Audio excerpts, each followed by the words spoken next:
제가 왜 코덱스 레버리지를 갖고 왔느냐. 너무 빠졌다. 많이 빠진 것만큼 호재는 없다 이렇게 말씀드릴 수 있고요. 지금 현재 매수를 해서 얼마만큼의 그 손실을 더 낼 수 있을까 이런 부분도 생각을 해야 되겠죠. 그렇다면 안 산다면은 수익이 날 수 있을까 이 부분도 우리 반대 극부적인 부분으로서 생각을 해야 되지 않겠느냐 저는 그렇게 생각을 해봅니다.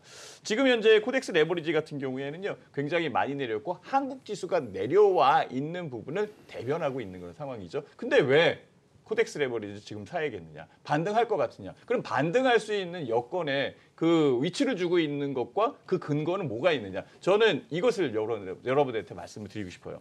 제일 큰 것은요. 외국인의 선물 포지션입니다. 외국인이 최근 들어서 선물을 굉장히 많이 사고 있습니다. 즉 뭐냐면 선물을 통해서 현물에 대한 판부름을 해지한다라는 거예요. 즉 이 얘기는 뭐냐면 현물을 지금 현재 팔고 있으면서 주가가 지금 내리고 있죠. 코스피 지수를 팔고 있는 거고 주식을 팔고 있습니다. 즉 선물에서 현물을 파는 부분을 대체하는 해지 전략을 쓰고 있는데 선물을 1,000억 정도 사면은 1,000억 정도의 산 부분에 현물의 레버리지 즉 지렛대 효과는 한 6배에서 7배 정도 되고 있는 상황이니까요. 선물을 1,000억 사면은 현물을 7,000억 산 것과 같은 효과를 냅니다. 그렇죠? 이 얘기는 뭐냐면 실질적으로 그 현물을 팔아내면서 선물로 현재의 캐파를 그대로 유지를 하는 거죠. 적은 금액으로서 현물을 갖고 있는 만큼의 그대로의 그 포지션을 쥐고 있는 겁니다. 왜 그러냐?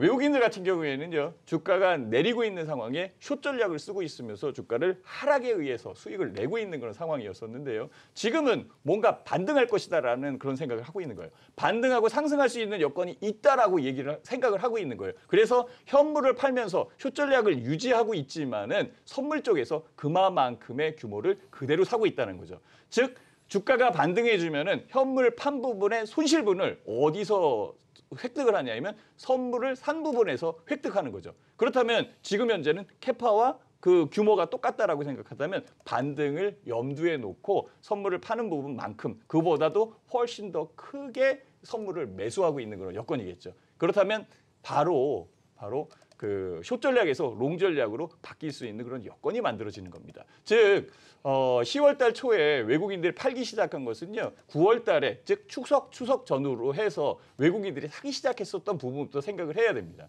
추석 전후로 해서 외국인들이 사는 것은 굉장히 이례적인 일이었었고요. 특히 추석 연휴에 대한 리스크 휴일에 대한 리스크 이 부분 때문에 다들 파는 그런 상황이었었고 매년 팔아왔었던 상태였었는데 오히려 매수를 했다는 거죠.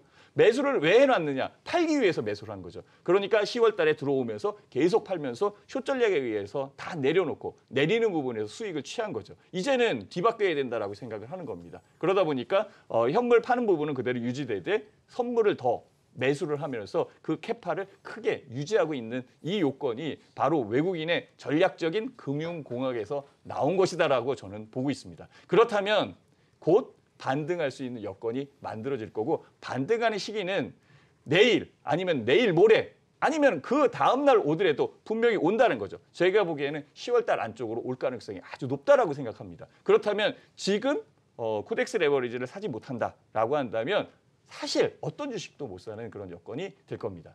특히 코덱스 레버리지 같은 경우에는 주가 지수의 2배를 추종하는 ETF입니다. 삼성자산은행에서 운영을 하고 있고요. 인덱스를 구성을 해서 인덱스 펀드 즉 코스피 200 지수를 추정을 하기 때문에 실질적으로 부도에 대한 위험도 없다라고 볼 수 있는 그런 여건이거든요. 자 여기에서 추가적으로 더 수익을 낼 수 있는 여건의 그 비중을 좀 더 실을 수 있다면 오히려 종목보다도 코덱스 레버리지가 훨씬 더 유리할 수 있어요. 딱 한 가지. 삼성전자 주가는 올라왔는데 삼성전자는 내릴 수 있습니다. 주가 지수에 의해서 주가는 올라왔는데 현대차 내릴 수 있습니다. 주가가 올라오면 반드시 코덱스 레버리지는 주가 오른 부분에 2배만큼 추정해서 올라온다. 이렇게 된다면 충분하게 여러분한테 설명이 될 것 같아요. 그래서 매수가는요, 11,700원, 즉 요 가격 대역, 보합 대역에서 사면은 좋지 않을까라고 생각을 하고 있고요. 목표가는 좀 더 크게 잡았습니다. 14,000원을 목표가로 잡고 손절가는 11,000원을 잡고 있는데요. 공간은 많이 비어 있고요. 많이 내린 쪽에서 움직이는 그런 상황이니까 우리가 수익 낼 수 있는 공간은 바로 이 공간에 남겨져 있다라고 이렇게 볼 수 있으니까요. 충분하게 수익을 낼 수 있다.